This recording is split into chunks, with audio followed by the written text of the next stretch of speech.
Super crash course matric exam 2025 में भाग लेने वाले सभी विद्यार्थियों को इस मैथ की क्लास में हार्दिक स्वागत है। आज के इस वीडियो में हम लोग एक नए चैप्टर को पढ़ने वाले हैं जिसका नाम है दो चर वाले रैखिक समीकरण। इस चैप्टर से किस प्रकार का क्वेश्चन इंपॉर्टेंट होता है, किस प्रकार का क्वेश्चन आपको परीक्षा में देखने को मिलेगा, उन सारी चीज़ों को समझने वाले हैं। तो इस चैप्टर का जो नाम है दो चर वाले रैखिक समीकरण, तो पहले हमें क्या करना पड़ेगा, इसको समझना होगा कि आखिर कैसा समीकरण जो होता है उसे दो चर वाले रैखिक समीकरण कहते हैं। तो सबसे पहले ये समझेंगे कि दो चर वाले यानी वैसे समीकरण जो दो चर के सहारे निर्माण किया जाता है, यानी वैसा समीकरण जिसको बनाने में दो चरों की आवश्यकता होती है। और क्या होता है, रैखिक होता है। रैखिक का मतलब उस चर का घात यानी पावर जो होता है वो एक होता है, ये ध्यान रखना है। जैसे यहाँ पर मान लिया जाए, यहाँ लिख दिया कि 2x प्लस 3y बराबर यहाँ लिख दिया 5, ठीक है ना। अब यहाँ मान लिया जाए कि लिख दिया 3x प्लस 7y बराबर -3। अब ये देखना है ये समीकरण है क्या दो चर वाले रैखिक समीकरण है कि नहीं है, क्या वो रैखिक है कि नहीं है। तो सबसे पहले ये देखा जाए, ये समीकरण बना तो इसमें चर का संख्या कितनी है, चर कितना है, एक है और दो है, यानी दो चर हुआ ना। आखिर चर होता है क्या, चर वैसा होता है जिसका मान हमेशा बदलते रहता है। कभी x का मान कुछ हो जाएगा, कभी कुछ हो जाएगा, y का मान कभी कुछ होगा, यानी बदलते रहता है। और अचर किसको कहते हैं, जिसका मान कभी बदलता नहीं है, यानी जो भी संख्या यानी डिजिट में लिखा हुआ है वो अचर होता है। और जो ABCD का जो भी अक्षर है, अल्फ़ाबेट है, तो वो क्या होता है, चर होता है। अब देखिए यहाँ पर जो समीकरण बना है, तो ये समीकरण में कितना चर है, दो चर है, एक x है एक y है।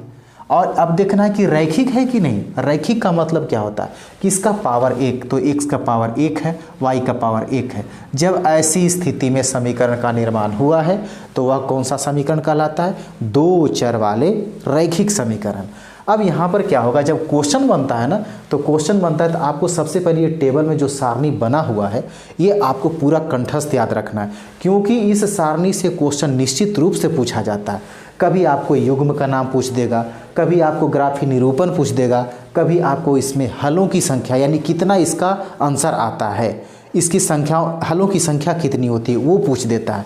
तो आपको ये शर्त याद रखना होगा। तो ये शर्त आखिर बनता है कैसे, तो आपको क्या करेगा, दो समीकरण दे देगा यानी युग्म देगा यानी जोड़ा, ठीक है ना। युग्म का मतलब क्या होता है, जोड़ा। तो दो रैखिक समीकरण का युग्म देगा, आपको इस शर्त के अनुसार जो है ना उसको आंसर देना होगा आपको। तो इस शर्त जानेंगे तब तो उसके हल की संख्या बताएंगे, ग्राफी निरूपण बताएंगे, उस युग्म का नाम बताएंगे, ठीक है ना। तो यहाँ पहले समझना होगा कि इसमें ABCD लिखा हुआ है, तो A कौन, B कौन, C कौन, D कौन, ये सब कौन कौन होता है। तो आइए समझते हैं। सबसे पहले जो है ना शुरू में इसको A कहेंगे, B कहेंगे, C कहेंगे, D कहेंगे, E कहेंगे, F कहेंगे। आप इसको जो है ना इस समीकरण को आप बराबर में जीरो कर सकते हैं, जो अचर पद है आप उसको इधर भी ला सकते हैं या नहीं भी ला सकते हो, कोई दिक्कत नहीं है, ठीक है ना। तो देखिए हम समझाते हैं। यहाँ पर A कहेंगे, इसको B, इसको C, D, E, F, या आप इसको ऐसे भी लिख सकते हैं क्योंकि क्वेश्चन आपको ऐसे भी आ सकता है। लिख देगा A1, B1, C1 और यहाँ पर A2, B2, C2। और हम क्या बता रहे हैं कि यहाँ पर A है, ये B है और ये C है, ठीक है ना। उसके बाद क्या पढ़ेंगे, D, E, F, यहाँ पर D है, E है, F, दोनों एक ही चीज़ है, ठीक है ना।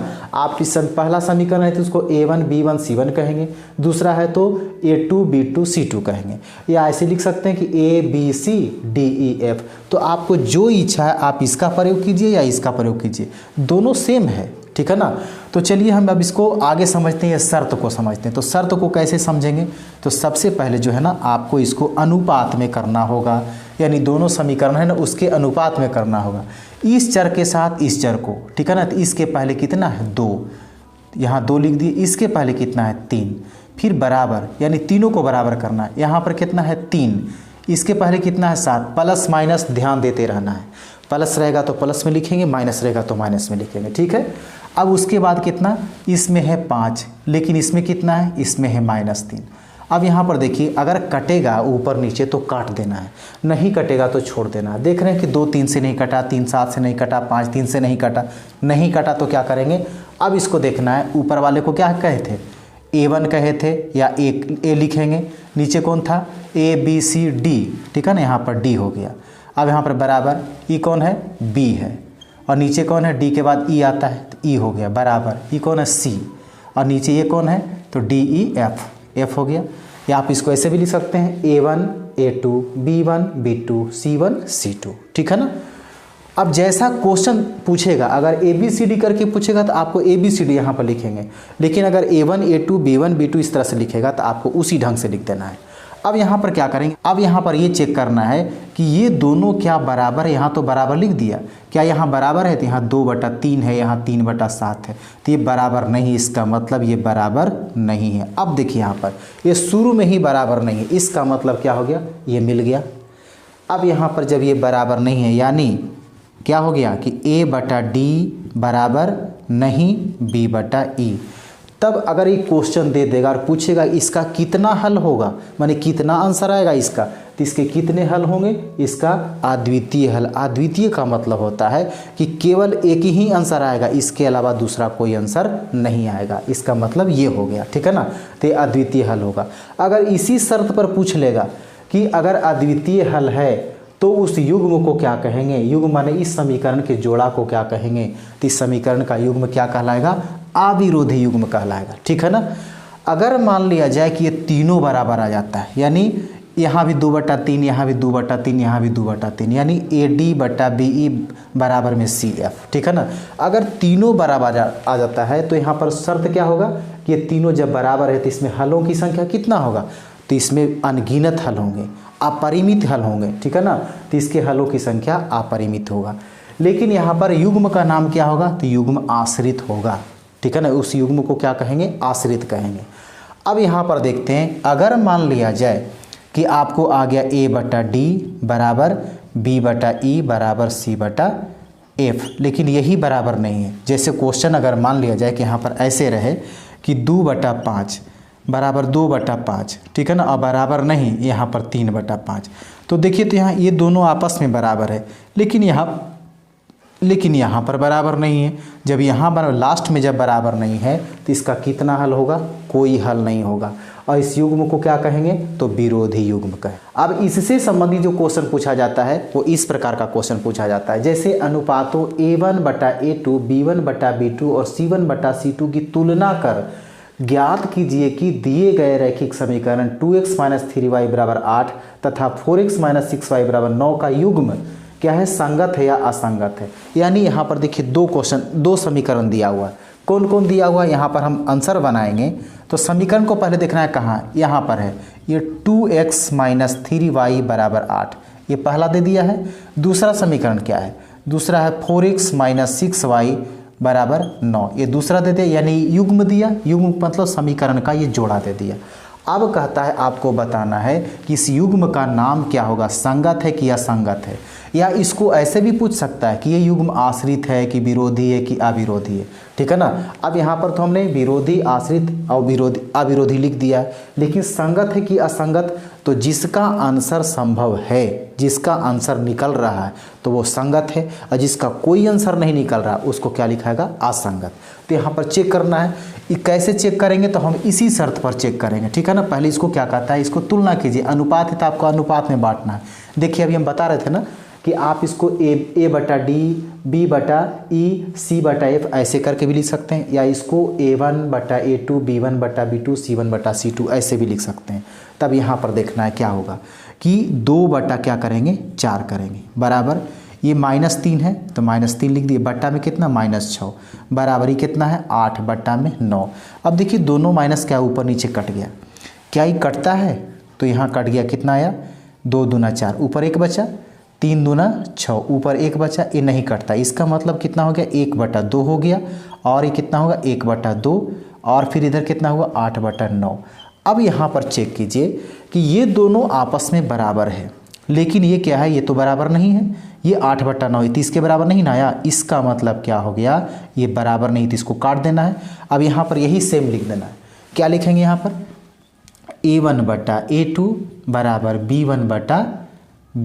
B1/B2, और बराबर क्या हो जाएगा C1/C2। तो ये बराबर नहीं, इसका मतलब इसको काट देना। अब देखना है कि ये युग्म जो है ना, ये शर्त जो है कहाँ पर, यहाँ पर है कि ये दोनों बराबर है, लेकिन क्या है लास्ट में जो है ना ये बराबर नहीं है। तो इसका मतलब क्या हो गया, यहाँ जो पूछ रहा है वो क्या पूछ रहा है कि संगत है कि असंगत है। तो ये युग्म जो है ये संगत होगा कि असंगत होगा। इसका मतलब हमने क्या बताया कि जिसका आंसर निकल जाएगा, तो इसमें क्या कहा था, इसका कोई हल नहीं होगा, ठीक है ना। इसका क्या हो जाएगा, कोई हल नहीं होगा, कोई हल नहीं होगा। इसका मतलब क्या हो गया कि इस युग्म का नाम क्या हो जाएगा, यह जो है वो संगत युग्म है कि असंगत, यानी आंसर नहीं आया तो यह एक असंगत युग्म है, असंगत युग्म है, ठीक है। यह एक असंगत युग्म है, यही आपको जवाब देना था, आंसर हो गया। आपको इसमें से पूछ सकता था कि यह आश्रित है कि विरोधी है कि अविरोधी। युग्म पूछने का तरीका दो होगा, संगत असंगत पूछ देगा या फिर पूछेगा कि अविरोधी है कि आश्रित है कि विरोधी है। तो यहाँ पर संगत असंगत कैसे पकड़े कि जिसका आंसर आएगा, अगर यहाँ रहता कि इसका अनगिनत हल है तो ये संगत होगा, अद्वितीय यानी केवल एक हल है तो वो भी संगत होता है, लेकिन यहाँ कह रहा है कोई हल नहीं है, इसका मतलब यह युग्म क्या हो जाएगा, असंगत हो जाएगा। अगर पूछता कि अविरोधी है कि अविरोधी की आश्रित है, तो यहाँ पर शर्त देखे क्या कि A1/A2 बराबर B1/B2 बराबर नहीं C1/C2, तो क्या है कोई हल नहीं, इसका मतलब इस युग्म का नाम क्या होगा, विरोधी युग्म होगा। तो जैसे क्वेश्चन पूछेगा आपको जवाब उसी ढंग से देना है। अब इसके बाद इससे संबंधित कौन इंपॉर्टेंट क्वेश्चन होगा, हम अब इससे संबंधित पूछने वाले जो दूसरा क्वेश्चन है वो इस प्रकार पूछा जाता है कि अचर m का मान निकालें ताकि युग्म mx + 2y = 3 और 3x + y = 1 में केवल एक हल हो और फिर कोई हल नहीं हो, ठीक है ना। अब इसको कैसे निकालें, क्वेश्चन ऐसे पूछा जाता है कि m के किस मान के लिए इस युग्म का केवल एक हल होगा या कोई हल नहीं होगा। तो इसको कैसे करेंगे, जो पूछेगा वही शर्त लिखेंगे। क्या पूछ रहा है इसमें, केवल एक हल हो, तो यहाँ पर जैसे पूछेगा वैसा ही हम बनाएंगे। जैसे यहाँ पर a में पूछ रहा है, यहाँ पर आंसर बनाने की, जैसे a में क्या पूछ रहा है, केवल एक हल, ठीक है ना, केवल एक हल के लिए हल होने का शर्त, ठीक है ना, होने का शर्त। अब बताइए, हम लोग पढ़ चुके हैं कि केवल एक हल होगा यानी अद्वितीय हल, तो उसका कौन सा शर्त होता है, इसका होता है कि A/D बराबर नहीं B/E। अब यहाँ पर देखिए, यहाँ पर क्या है, A के जगह पर कौन है, m है, m लिख दिया।